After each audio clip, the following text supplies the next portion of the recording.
Sekarang, kita coba analisis usahanya agar kamu bisa punya gambaran kalau mau tanam kopi di kebunmu. Ada beberapa asumsi yang kita pakai dalam analisis ini ya. Budidaya kopi diasumsikan ditanam di lahan sendiri dengan luas bersih 1000 meter persegi. Persiapan awal yang dilakukan, lahan dibersihkan dan diberi tanaman penaung. Penaung ini setidaknya ditanam 1 tahun sebelum penanaman benih kopi. Kebutuhan biaya untuk persiapan lahan, pembuatan pola tanam dan penanaman tanam pelindung sekitar Rp2.600.000.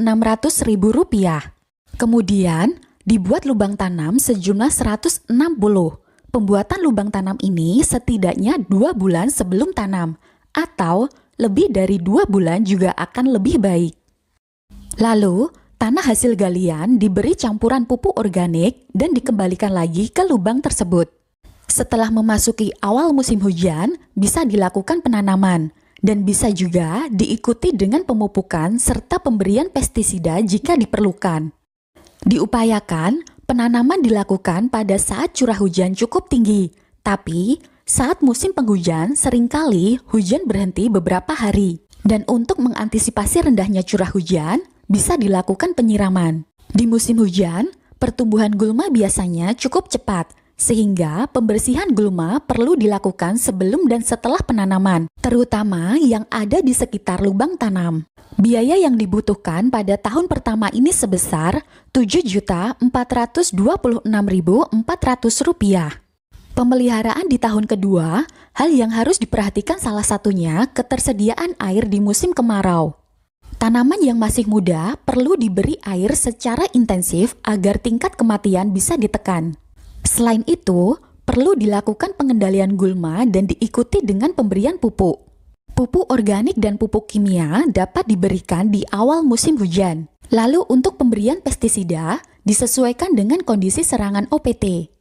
Di tahun kedua ini, ada penyulaman tanaman yang dilakukan di awal musim hujan, seperti halnya pada saat penanaman. Biaya pemeliharaan tanaman di tahun kedua sebesar Rp4.114.940. Di tahun ketiga, lingkungan kebun dan naungan perlu diperhatikan. Kondisi naungan diatur agar sesuai dengan kebutuhan. Jika ada yang mati, dapat disulam untuk mempertahankan populasi tanaman. Lalu, tanaman kopi mulai dipangkas untuk membentuk rangka percabangan tanaman. Penyiraman masih perlu dilakukan secara periodik, terutama pada tanaman hasil sulaman. Di tahun ketiga ini, tanaman mulai belajar berbuah, sehingga nantinya ada tambahan biaya untuk pemanenan buah. Pemeliharaan seperti pemupukan, pengendalian hama penyakit, dan gulma dilaksanakan secara rutin menyesuaikan kondisi pertanaman. Biaya yang dikeluarkan di tahun ketiga ini sebesar Rp4.071.410. Lanjut ke tahun keempat. Komponen biayanya hampir sama dengan tahun ketiga. Perbedaan pengeluaran biaya tergantung pada kondisi pertanaman, di mana biaya pemupukan, pemangkasan, dan pemanenan makin bertambah. Kebutuhan biaya pemeliharaan di tahun keempat ini sebesar Rp3.619.880. Di tahun kelima, pengeluaran biaya menurun karena berkurangnya biaya pengendalian gulma. Kanopi tanaman kopi semakin luas dan rapat, jadi pertumbuhan gulma menjadi terhambat. Biaya pemeliharaan di tahun kelima sebesar Rp3.324.880. Pemeliharaan tahun keenam hampir sama dengan tahun kelima, hanya ada peningkatan biaya pupuk dan panen, serta penurunan biaya untuk pengendalian gulma. Biaya pemeliharaan di tahun keenam sebesar Rp3.354.880. Pengeluaran biaya untuk pemeliharaan tanaman di tahun ke-7 sampai tahun ke-11 terus meningkat, dan setelah itu biayanya diasumsikan stabil. Untuk produksi, tanaman kopi mulai belajar berbuah di tahun ketiga, kemudian hasil panen terus meningkat sampai dengan tahun ke-11.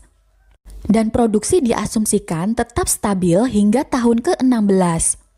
Oh iya, di sini kita hanya coba hitung hingga tahun ke-16. Meski pada kenyataannya, tanaman kopi bisa berproduksi hingga umur 20 tahun lebih. Tapi kita asumsikan setelah tahun ke-16 produksi tanaman mulai menurun. Di sini, hasil panen dijual dalam bentuk ceri atau buah kopi segar dengan harga Rp5.000 per kilogram. Dari hasil perhitungan itu, kita bisa nilai kelayakan usahanya. Pertama, kita lihat nilai payback periodnya yang sebesar 5,88. Artinya, kalau kita mengusahakan kopi, tingkat pengembalian modalnya sekitar 5,88 tahun. Kemudian, nilai NPV dengan diskon faktor 10% sebesar Rp1.066.758. Jadi, usaha kopi ini layak karena nilai NPV lebih dari 0. Lanjut ke nilai IRR. Di hitungan ini, nilai IRR sebesar 11%.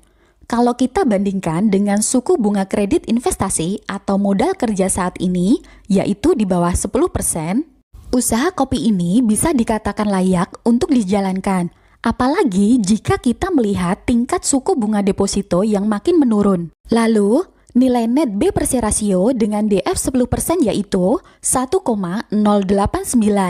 Karena lebih dari 1, budidaya kopi ini layak untuk diusahakan.